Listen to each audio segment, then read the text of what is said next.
I have a sad email to share with you. It's from Mrs. Bondana Alexander. She needs my urgent reply.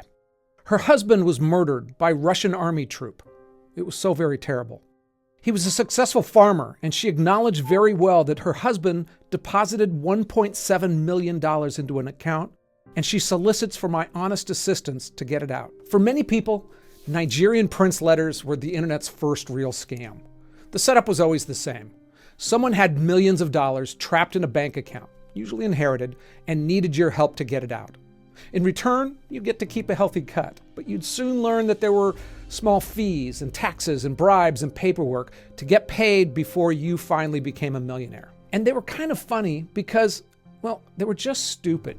I mean, a ridiculous story, typos throughout, broken English that made you want to forward it to a friend just to mock.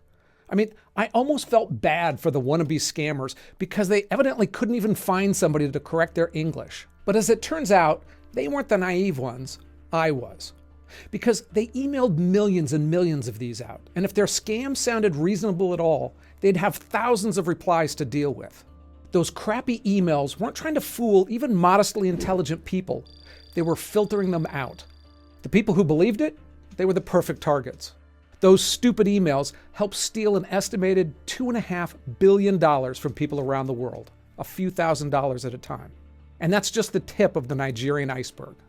Today's elephant in the room is this. How did one African nation, out of 195 countries around the world, become a major player and to many, the face of online scams? I'm Ken LaCourte. My gig here is that I find interesting, sometimes uncomfortable questions, and I do my best to research them and present the answers with as least bias as I can be able to do. I'll walk you through what I learned, starting with a look at Nigerian in the scam world and how it stacks up. Then we'll learn about what their scams look like, how Nigeria became the perfect scamming storm, how they created an entire industry, and finally think about what's next, scamming 2.0. And spoiler alert for that last part, AI is going to make this world a whole lot scarier. Okay, so first, where does Nigeria stack up in the scam world? Let's start with a few numbers. In 2022, the FBI logged over 800,000 cybercrime complaints worldwide. 3 countries kept popping up as the origin of most of them: Russia, China, and Nigeria. And Nigeria, with less than 3% of the world's population, punches way above its weight class. A Microsoft study showed that more than half of all scam emails came from Nigeria. And the FBI reports that Nigerians steal billions of dollars online every year. Now, for the Nigerians out there, I'm not saying you're all scammers. You just have a lot more of them in your country than most others do. And interestingly, each scam country kind of has its own specialty and personality. India dominates tech support and impersonation scams like your computer has a virus, fake IRS agents, and suspended Amazon accounts. Russia and China, they have the biggest ticket, the more sophisticated ones: ransomware, deep espionage, and corporate extortion. It's darker, and a lot of it never gets reported because companies don't want to look stupid. In Nigeria, well, they're in it all, but their special niche is emotional manipulation, often romance scams. They don't just steal your password. They build a fake identity, a fake relationship, a fake life, and then they drain your bank account. One study from the University of Bristol found that over 30% of fake dating scams worldwide traced back to Nigeria. So let's now take a look at what their scams look like, because they've come a long way from the "I'm a prince in exile" letters. The romance scams are particularly brutal. They're long cons. A scammer pretends to be a soldier stationed overseas or a lonely widow. They build trust. They send photos and listen. After weeks, even months, then they hit you with a crisis, a medical bill or a visa problem, whatever it takes to get you to send them money. And people fall for it. And I'm not talking about one guy in Florida. I'm talking about thousands of people. In 2021 alone, romance scams cost Americans over $500 million, and Nigeria is the biggest pipeline. I had an elderly relative who was hooked by scammers who talked to her for hours, over days and days. It wasn't a romance scam. She was convinced that she'd won the publisher's sweepstakes, and that was going to pay for her grandkids' college expenses. And she got really messed up when that fake reality exploded. I mean, they took some of her money, but they also took a lot more from her. But in Nigeria, it's not just romance and lottery scams. They're also big on what they call BEC scams, business email compromise. Scammers spoof a company exec and trick someone in accounting into wiring money to the wrong account. A few fake emails, a fake invoice, and just like that, hundreds of thousands of dollars are gone. They've stolen money from governments and school districts throughout the United States. They scammed a Brazilian bank out of $242 million. The bank thought they were investing in a Nigerian airport, and that never existed. Other plays include fake job postings, fake charities, fake inheritances, all low-cost, high-return frauds that prey on trust, loneliness, and bureaucracy. They've been doing this for years and years, and they're good at it. But how did Nigeria become the perfect scamming storm? It's not the only poor country around. It's not even the poorest. Plenty of places have high unemployment and cheap internet, but something very specific happened in Nigeria. And it's a mix of language, ambition, and dysfunction, and a culture that doesn't just tolerate fraud, but in some cases, applauds it. Start with the basics. There's a huge young population, and many of them are broke. Youth unemployment floats somewhere between 35 and 50%, depending on how you count it. And that's not just poor kids. It includes college grads, people who speak English, people who should be running businesses or building companies. So when somebody figures out that you can sit in a cafe in Lagos, download some scam scripts, and walk away with rent money or more, that spreads. Now add language, because Nigerians don't just speak English, they speak English that's more like ours. It's the country's official language. So school, media, business, politics, it's all in English. And it's not a weird hybrid English or a heavily accented speech. There's a clarity to it, and it can be closer to how Americans and Brits speak than most accents in Asia or Eastern Europe. If you're pretending to be an army officer from Texas or a rep from Chase Bank, your accent has to pass muster.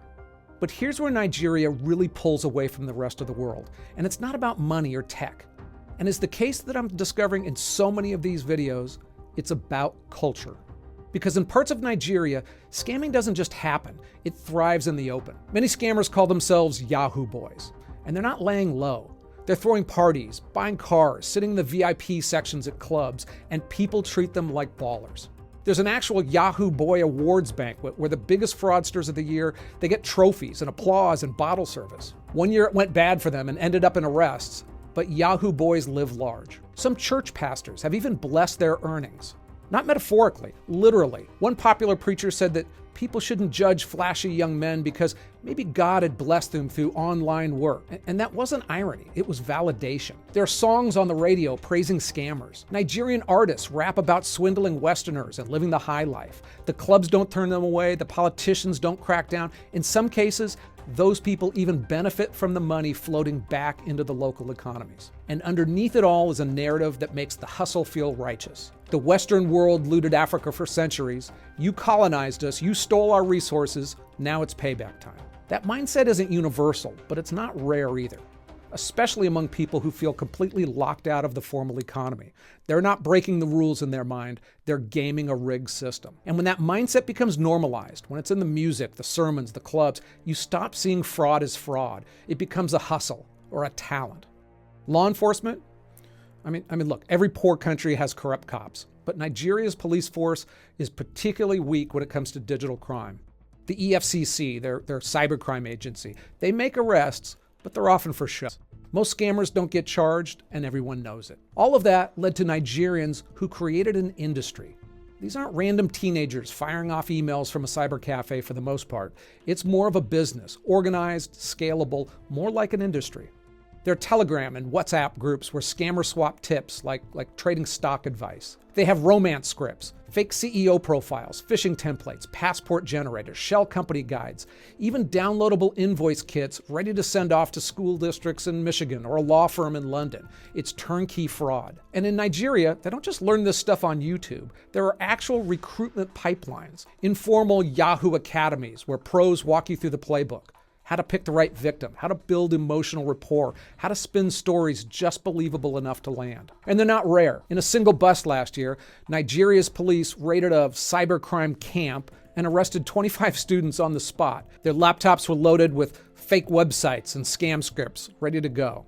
And once the money hit, it doesn't go straight to Nigerian bank accounts. That gets flagged. It's routed through a network, what law enforcement calls a money mule chain. Retirees in Ohio, freelance translators, girlfriends who think they're helping a boyfriend invest. Some know what they're doing, others may not.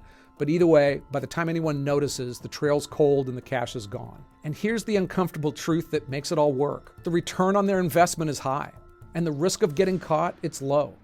In 2024, Nigerian authorities convicted over 500 cybercriminals, which sounds impressive until you remember that there are thousands more operating at any given time. And if I've gotten anything wrong in this video, I'll pin it in a correction below. And if you're digging it, stick around for more. But even though the Nigerian scammers seem rooted in the past, I mean, when was the last time Yahoo was cool? Their futures actually look pretty bright. Some might say disturbingly bright. That Nigerian prince, he's got a new business partner straight from Silicon Valley, artificial intelligence. AI just handed every scammer in Lagos a Harvard MBA in fraud. What we've seen so far is kindergarten stuff compared to what's coming. I mean, just think about for a moment what you could do and put together with deep fake romance scams using AI. You don't need any more stock photos. AI creates a gorgeous face in any location and style that you can imagine. She'll come complete with a fake LinkedIn, fake Instagram, fake everything. They'll text you good morning for 3 months, share fake stories about their dog, remember your birthday, and then they'll need $5,000 for a family emergency. Someone running one of the old scams could hit maybe 50 people. AI is going to let them hit 50,000 with personal messages and custom backstories. They'll know your job, your friends' names, and what you last posted on Facebook. Crypto scams? Fake investment platforms that look identical to the real ones, down to the customer service chatbots. You deposit your Bitcoin, and it vanishes into the Nigerian digital jungle. Job scams are brutal too. They'll have listings online and LinkedIn. You apply for a remote position, you download the customer software when you finally get your job, and then they own your computer.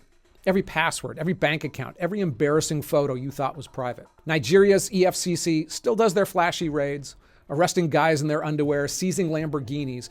It's good TV, but it's really theater. Because for every scammer they bust, 10 more are learning Python programming and studying your grandmother's Facebook posts. Our best hope? It's not the Nigerian police. It's likely the same industry that's given these scammers superpowers. You and I aren't getting any more intelligent, but hopefully we'll soon be armed with superpowers of our own. Defensive AI built to combat the scenarios that I just laid out. Look, as bad as these digital crimes may be, they pale in comparison to some of the world's worst places. And at the bottom of that pit are warlords who discovered something horrific. Children make great soldiers. They're not Navy SEAL good, but as awful as it is, they bring unique advantages to the battlefield. There are a lot of videos talking about how awful child soldiers are, but not many answering the question, why are they so good? I hope you got something worthwhile here. If so, come again.